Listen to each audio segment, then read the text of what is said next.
Javier, ayer el presidente Danilo Medina promulgó la ley 192-19 sobre protección de la imagen, honor e intimidad familiar vinculados a las personas fallecidas y accidentadas. Creo que esta ley vamos a tener que revisarla con detenimiento, porque si bien es cierto que dentro de los artículos de esta ley hay un interés y una intención importante de proteger el derecho a la dignidad de las personas fallecidas, por ejemplo, en una circunstancia tan difícil como un accidente, y el hecho mismo de que la proliferación no solamente de los medios de comunicación, sino también de las cámaras digitales a través de los teléfonos celulares, ha hecho que sea cada vez más común que se divulguen imágenes de las personas en condiciones de vulnerabilidad, como la situación en la que se puede encontrar un accidentado, ya sea un herido o una víctima mortal de un accidente. La realidad es que en el contenido de esta ley no solamente se refiere al uso de las imágenes de las personas fallecidas bajo estas condiciones, y por eso entiendo que la ley debe ser analizada desde el punto de vista constitucional, incluso porque podría haber aspectos que riñan con otras leyes, como las que tienen que ver con el derecho a la libre expresión y el derecho a la información que tiene el ciudadano. Lo primero es que hay en nuestro país, como en otras naciones, hay mecanismos y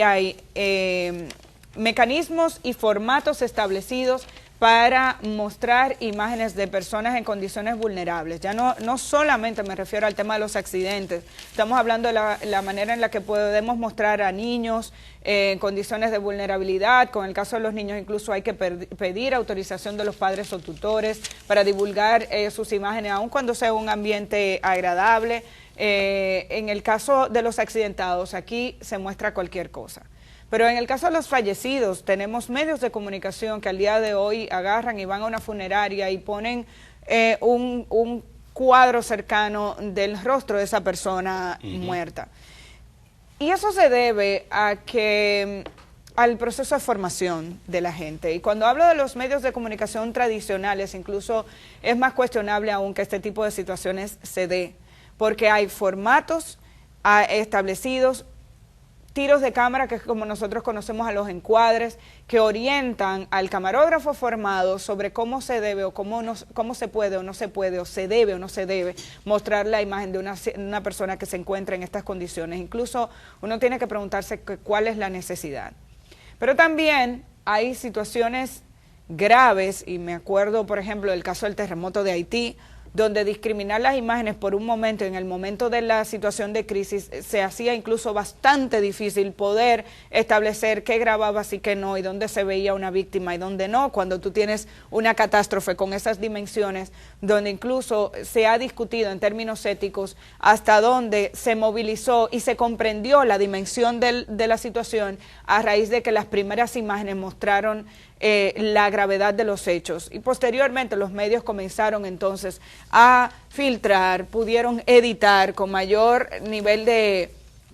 tiempo y un alto nivel de sensibilidad lo que estaba ocurriendo. Yo creo que aquí tenemos que hacer un trabajo bastante serio. La ley ya establece que una familia podría incluso demandar a una persona o a un medio de comunicación en caso de divulgar una imagen de una persona accidentada sin pedir autorización. En el caso de los accidentes, incluso ahí insisto en el tema del derecho a la información, el tipo de imagen que se muestra, si se puede demostrar en el tribunal que la manera en que se mostró esa imagen afecta la dignidad de esta persona, o si los medios de comunicación tienen que pedir permiso para cada imagen que se coloque. Estoy pensando en los accidentes de tránsito graves que hemos tenido aquí. Insisto en que estoy de acuerdo con que aquí se está faltando al cuidado de la imagen de esas personas, y por tanto se agrede de manera constante no solamente a la víctima sino también a sus familiares, y tenemos que trabajar con eso y tiene que haber sanciones. No obstante eso, entiendo que al leer el contenido de la ley hay detalles que dejan a la interpretación de los ciudadanos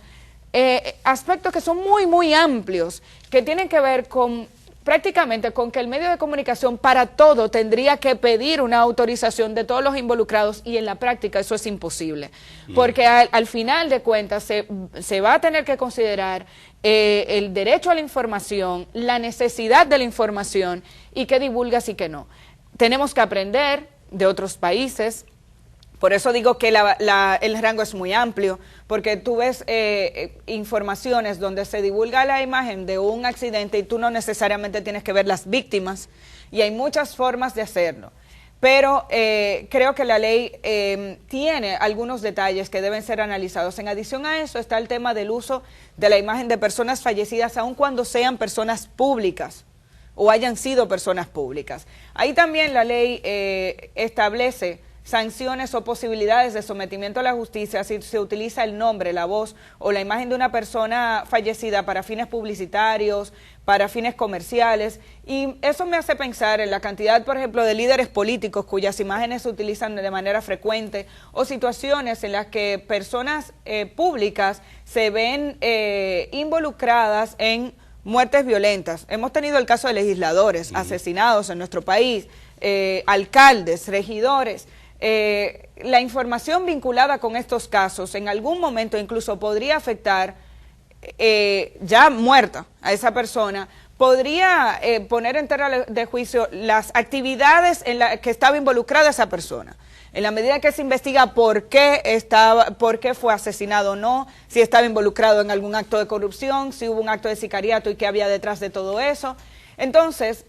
la ley deja muy a la interpretación de los familiares si se podría considerar que datos divulgados con relación a esa persona tienen que ver con afectar su trayectoria como persona, como ser humano, y si hay una intromisión y por tanto el medio de comunicación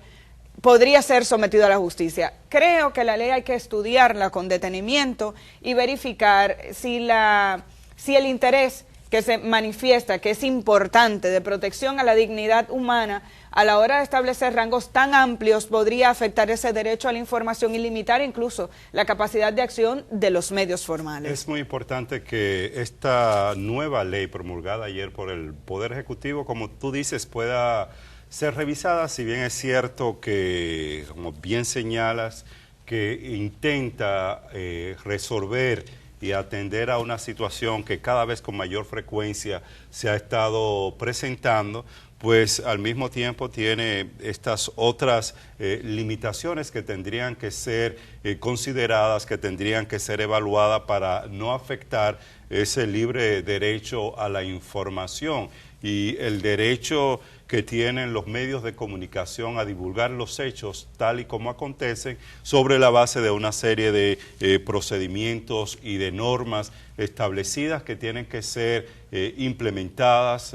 posterior a un proceso de aprendizaje que aún muchos de nuestros medios de comunicación requieren para un manejo ético de imágenes, sobre todo cuando estas imágenes pudieran estar afectando a particulares, a una familia, a un individuo de manera particular. Antes de irnos a la pausa, Amelia, solo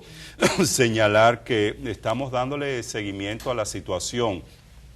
que se está dando en el Ministerio de Educación y sobre todo con el tema del concurso de oposición que está llevando a cabo el Ministerio de Educación, donde hay más de 54,000 postulantes que participaron de esta prueba y que fue rechazado por la Asociación Dominicana de Profesores, que indicó que las pruebas que se aplicaron a estos docentes o a estas personas que intentaban participar como docentes en el sistema educativo dominicano no eran pruebas específicamente para profesionales en el área de la educación, sino más bien para personas expertas en el mundo financiero o empresarial, y que esto implicó que una gran parte, una gran proporción de los participantes en esta prueba la reprobaran. Esto ha implicado un proceso de negociación y de acercamiento entre la ADP y el Ministerio de Educación para poder realizar nueva vez este proceso de prueba. Es importante que quienes lleguen al sistema educativo en nuestro país sean personas que tengan las condiciones y la formación necesaria y que participen en concursos de oposición. No puede ser sobre la base de relaciones cercanas, ni con funcionarios del Ministerio de Educación, ni con funcionarios de la Asociación Dominicana de Profesores o dirigentes de la Asociación Dominicana de Profesores. Tiene que ser gente capaces que por sus condiciones profesionales, sus condiciones técnicas, sus condiciones morales puedan llegar a estos puestos de docencia en el sistema educativo de la República Dominicana. Así, hubo una reunión anoche entre la ADP y el ministro de Educación, Antonio Peña Mirabal. De la ADP estuvo Xiomara Guante, donde se logró restablecer o plantear una nueva fecha para este proceso, este concurso que esperamos se haga sobre la base que garanticen que a la educación dominicana y al sistema educativo lleguen los mejores maestros y maestras de nuestro país. Aparentemente hubo regionales donde ninguno de los docentes aprobó y es la razón por la que están llamando la atención con relación al contenido de estas pruebas. Qué bueno que hay un diálogo abierto entre el Ministerio de Educación y la Asociación Dominicana de Profesores. Sí, es relevante que veamos ese tipo de integración. Eso no significa que tengan siempre que estar de acuerdo, pero los canales de comunicación deben estar abiertos, y coincido contigo, Javier, independientemente de las observaciones que haga la ADP, debe tomarse en cuenta para determinar si realmente se está aplicando una prueba inadecuada, porque llamaría la atención que todo el mundo repruebe, eso sí. También es importante tomarlo en cuenta, pero necesitamos profesores capacitados, más allá del interés particular o personal que se pueda tener en que una persona, porque tiene muchos años ahí o porque nos cae bien, permanezca en el sistema docente. Quiero destacar simplemente un dato con relación a la ley anterior que mencionaba, la ley de protección a la imagen, honor e intimidad. Hice mucho hincapié en el tema de la información vinculada con los medios de comunicación masivos, porque son los que tienen un sistema establecido de información formal, ¿no? Pero la ley tiene que ver con todos, eso es importante, o sea, estamos hablando de una ley que toma en cuenta la divulgación de imágenes a través de los WhatsApp, o sea, vamos a ver cómo se puede, pero cómo se puede regular todo ese manejo de imagen que circula de forma inadecuada, insisto, sobre todo en el caso de los fallecidos y los accidentados, pero la ley tiene que ver con todos, está dirigido a personas, no solamente a medios de comunicación formales, y lo digo porque, insisto, ya cada uno de nosotros tiene acceso a un teléfono inteligente que te permite captar imágenes, y como ese proceso de formación no lo tienen todos, aquí la gente graba lo que encontró y lo que le impactó y empieza a circular eso a través de las redes sociales y puede haber sanciones. Eso es importante. Bueno,